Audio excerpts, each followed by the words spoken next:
नमस्कार, जय हिंद, वंदे मातरम। साथियों, एक बार फिर से आप सभी का स्वागत है राजस्थान की 25 लोकसभा सीटों के ताजा ओपिनियन पोल में। दोस्तों, राजस्थान में लोकसभा चुनाव की वोटिंग हो चुकी है और दोस्तों हमने उसी पर नजर रखते हुए राजस्थान की 25 लोकसभा सीटों का ताजा सर्वे तैयार किया है। दोस्तों, उसे जानने से पहले अगर आपने हमारे चैनल को सब्सक्राइब नहीं किया है तो हमारे चैनल को सब्सक्राइब कर दे, ताकि आपको आने वाली हर अपडेट की जानकारी आपको यहाँ पर मिल जाए। और दोस्तों, आप कौन सी पार्टी को सपोर्ट करते हैं हमें कमेंट करके जरूर बताएं। तो दोस्तों राजस्थान में कुल लोकसभा की 25 सीटें हैं। 25 में से यहाँ पर किसी भी पार्टी को बहुमत का आंकड़ा पार करने के लिए 13 सीटों की आवश्यकता होती है। और दोस्तों, राजस्थान में कौन सी पार्टी बहुमत का आंकड़ा पार करने वाली है? दोस्तों, राजस्थान में अब की बार कौन सी पार्टी बहुमत का आंकड़ा पार करने वाली है, आइए जानते हैं। तो साथियों, पहले हम बात कर लेते हैं यहाँ पर सीकर की एक लोकसभा सीट की। तो यहाँ पर ये सीट इंडिया गठबंधन कांग्रेस पार्टी के खाते में जाती हुई दिखाई दे रही है। यहाँ पर एनडीए को बड़ा झटका लगा है। वही बात कर ले यहाँ पर अगली सीट जयपुर की है और यहाँ पर ये सीट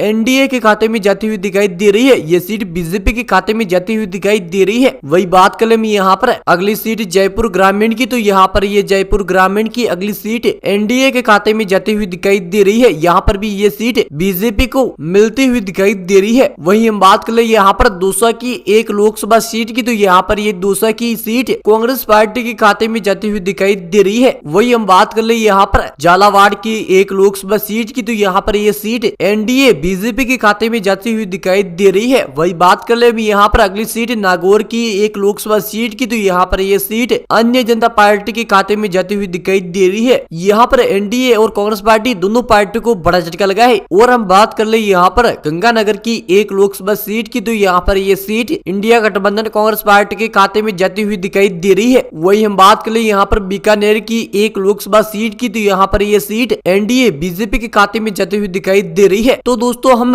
राजस्थान की 25 लोकसभा सीटों में से 8 सीटों के बारे में बात कर चुके हैं और यहाँ पर 8 में से एनडीए बीजेपी के खाते में 4 सीट जाती हुई दिखाई दे रही है। तो वही कांग्रेस पार्टी के खाते में 3 और अन्य जनता पार्टी के खाते में 1 सीट है। और हम बात कर ले यहाँ पर चूरू की एक लोकसभा सीट की। तो यहाँ पर यह सीट कांग्रेस पार्टी के खाते में जाती हुई दिखाई दे रही है। वही हम बात कर ले बीकानेर की एक लोकसभा सीट की। तो यहाँ पर यह सीट एनडीए बीजेपी के खाते में जाती हुई दिखाई दे रही है। और हम बात कर ले यहाँ पर जालोर की एक लोकसभा सीट की। तो यहाँ पर ये सीट कांग्रेस पार्टी के खाते में जाती हुई दिखाई दे रही है। और हम बात कर ले अगली सीट जोधपुर की एक लोकसभा सीट की। तो यहाँ पर ये सीट इंडिया गठबंधन कांग्रेस पार्टी के खाते में जाती हुई दिखाई दे रही है। वही बात कर ले यहाँ पर अलवर की एक लोकसभा सीट की। तो यहाँ पर ये सीट एनडीए बीजेपी के खाते में जाती हुई दिखाई दे रही है। वही बात कर ले यहाँ पर भरतपुर की एक लोकसभा सीट की। तो यहाँ पर ये सीट एनडीए बीजेपी के खाते में जाती हुई दिखाई दे रही है। वही दोस्तों, हम राजस्थान की कुल 25 लोकसभा सीटों में से 14 सीटों के बारे में बात कर चुके हैं और यहाँ पर 14 में से एनडीए बीजेपी के खाते में 7 सीट है। तो वही कांग्रेस पार्टी के खाते में 6 और अन्य जनता पार्टी के खाते में 0 सीट है। वही बात कर ले यहाँ पर करौली की। तो यहाँ पर करौली की एक लोकसभा सीट है और यहाँ पर यह सीट एनडीए बीजेपी के खाते में जाती हुई दिखाई दे रही है। वही बात कर ले यहाँ पर अगली सीट उदयपुर की। तो यहाँ पर उदयपुर की ये सीट इंडिया गठबंधन कांग्रेस पार्टी के खाते में जाती हुई दिखाई दे रही है। वही बात कर ले यहाँ पर अगली सीट बांसवाड़ा की एक लोकसभा सीट की। तो यहाँ पर ये सीट एनडीए बीजेपी के खाते में जाती हुई दिखाई दे रही है। वही बात कर ले यहाँ पर अगली सीट चित्तौड़गढ़ की एक लोकसभा सीट की। तो यहाँ पर ये सीट एनडीए बीजेपी के खाते में जाती हुई दिखाई दे रही है। वही बात कर ले यहाँ पर सवाई माधोपुर की एक लोकसभा सीट की। तो यहाँ पर ये सीट इंडिया गठबंधन कांग्रेस पार्टी के खाते में जाती हुई दिखाई दे रही है। और हम बात कर ले यहाँ पर अगली सीट पाले की एक लोकसभा सीट है और यहाँ पर ये सीट एनडीए बीजेपी के खाते में जाती हुई दिखाई दे रही है। तो दोस्तों, हम राजस्थान की 25 लोकसभा सीटों में से 20 सीटों के बारे में बात कर चुके हैं और यहाँ पर 20 में से कांग्रेस पार्टी 8 सीटें हासिल करती हुई दिखाई दे रही है। तो वही बीजेपी 11 सीटें हासिल करती हुई दिखाई दे रही है और अन्य जनता पार्टी के खाते में 1 सीट है। वही हम बात कर ले यहाँ पर अजमेर की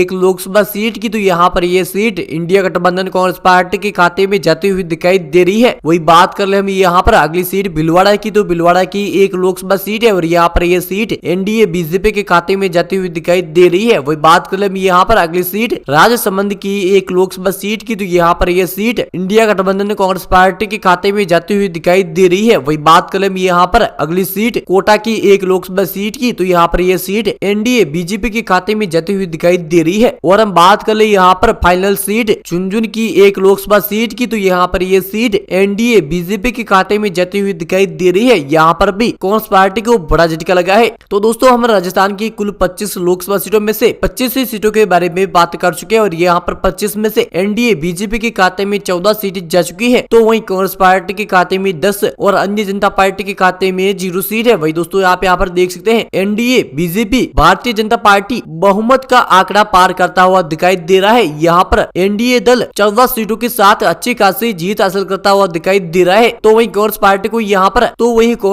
को भी यहाँ पर लगभग 10 सीटें मिलने का अनुमान लगाया जा रहा है और यहाँ पर अन्य जनता पार्टी की ये सीट नागौर से आई है। दोस्तों नागौर से अन्य जनता पार्टी के खाते में सीट आने का कारण हनुमान बेनीवाल है। तो दोस्तों हमारे सर्वे पर आपकी क्या राय है हमें कमेंट करके जरूर बताएं और आपके हिसाब से कौन सी पार्टी को राजस्थान में कितनी सीटें मिल सकती है वो भी हमें कमेंट करके जरूर बताएं। और अभी तक आपने हमारे चैनल को सब्सक्राइब नहीं किया है तो हमारे चैनल को सब्सक्राइब करें ताकि आपको आने वाले हर एक अपडेट की जानकारी आपको यहाँ पर मिल जाए। तो दोस्तों मिलते हैं अगली बड़ी खबर के साथ, तब तक के लिए जय हिंद जय भारत, आपका दिन बहुत बहुत शुभ हो।